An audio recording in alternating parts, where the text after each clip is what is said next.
Hi, my name is Steve Marciniak, and I'm the co-founder and CEO of TrakBill. I mean, I was always into sales even when I was a little kid, so I'd always have like a lemonade stand at the corner was always like a big thing. You know, making those quarters was huge money back then. And I'd always do like all the like little fundraisers and stuff where you go around to all your neighbors and like try and sell them something from your school, and my mom would always say like, oh, well, don't go past this block, and I would always have to go past the block because I would like want to keep doing it. So I was always like into that kind of stuff, and that's, you know, I've really grown on that, and I've taken a lot of sales positions since then, and I was always the one in my family that was willing to go out and do that. Everyone else was a little bit more timid in those kind of things. And you know, I don't come from an entrepreneurial background, which I think a lot of people that do get into it have like parents that have been entrepreneurs. So this was a little bit different experience. But you know, my family's always been supportive, so that's really made all the difference.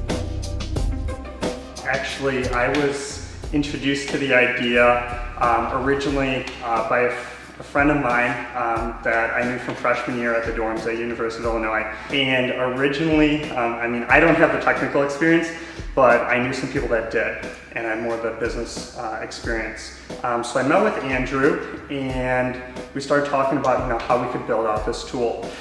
So we decided that, you know, this wasn't something that could just be used by one person. It was something that could benefit lobbyists, you know, across Illinois. And then from there we saw it as, you know, lobbyists across the entire nation. And then we said, well, wait a second, this could benefit anyone that has an interest in legislation, and which legislation affects everyone, so potentially anyone could be a user of TrakBill.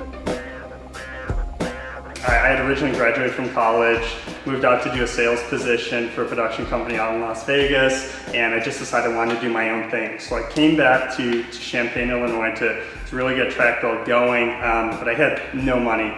So it was really difficult to even survive in the early days, which, you know, the inclination would just be give it up and just take a corporate job and be, you know, okay with that. But I felt that there was a lot of potential in this, so I just kept going. And at one point I was like sleeping on my friend's couch, eating like just solely peanut butter and jelly, storing my stuff at another friend's place. Another friend was like helping me with gas. And so, I mean, it gets to a point where it's crazy, but if you really believe in it and you just keep going at it, you know, things definitely happen. And before Capital Innovators picked this up, we had exactly 90 cents in our bank account when we got the 50,000 in funding. So that was huge, and it's just, I think it's testament to, you know, if you keep going with it and if you know you're making an impact for a lot of people, that'll really keep you going. One of the greatest salesmen of all time is Zig Ziglar, and I always read a bunch of books about him. And he always said, you know, to get what you want, you just have to help enough people get what they want. And that's what I live by every day.